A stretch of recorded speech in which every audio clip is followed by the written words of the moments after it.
number of years now. It's been over 10 years since we saw the first neobank enter the United States and more broadly over in Europe. And that's really been focusing on consumers. Now we've seen that transition move over to small businesses, which is game-changing to me. I think small businesses actually run the economy, regardless of where you all are in the world, and they've been left behind in this digital and transformation journey, and so I think it's really important for there to be more focus on them, including their banking capabilities. The second thing that I would say is the news that came out a few weeks ago with the Apple launch card.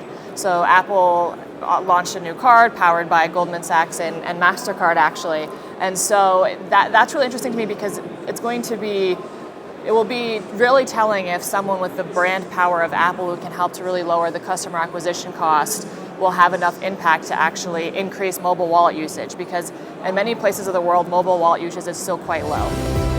So I said this in January, and so far it has held true, which is really around consolidation. So I'm going to focus a little bit on the US here because that is where I'm based. But you see things, so the United States has over 5,000 different financial institutions. We saw a really big merger this year with SunTrust and BB&T, now coming together to be one of the top biggest in the entire country.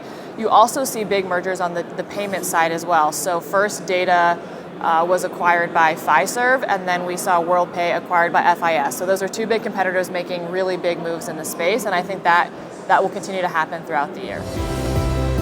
Governments are crucial to the future of fintech and financial services more broadly. It has been very encouraging to see certain governments all over the world take a first step. In fact, right here in Dubai, just back in October, the UAE government got behind the first blockchain project with Smart Dubai and IBM, which was very exciting. Estonia, a country that compared to the other big places in Europe or in the United States, is doing a lot as it relates to blockchain. What the UK is doing as it relates, both the government and the Central Bank of Britain is doing a lot to actually open up the space for fintechs and allow them to have a real opportunity to compete in the market. So I think those are some really great examples.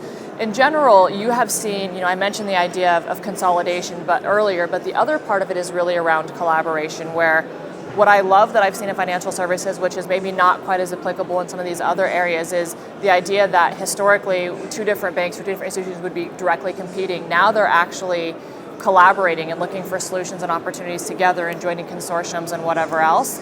So I think the more that we do that, the better. And I think that the government definitely needs to continue to get involved and help as it relates to regulatory risks and everything else, so that everyone in the ecosystem, the fintechs, the universities, the venture capitalists, they all play an active role, and they're one and the same. I have to say two. One is too hard. I'd say the first one is be fearless.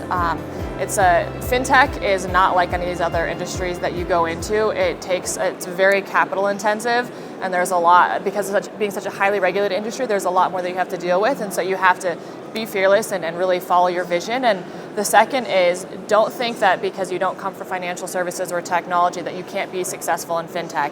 Fintech is so much more broad. If you think about every interaction that we as a world have with money, it's around a beautiful design, a seamless experience. So marketing, business, all of those roles are actually very important. So don't limit yourself if you're not in one of those two areas.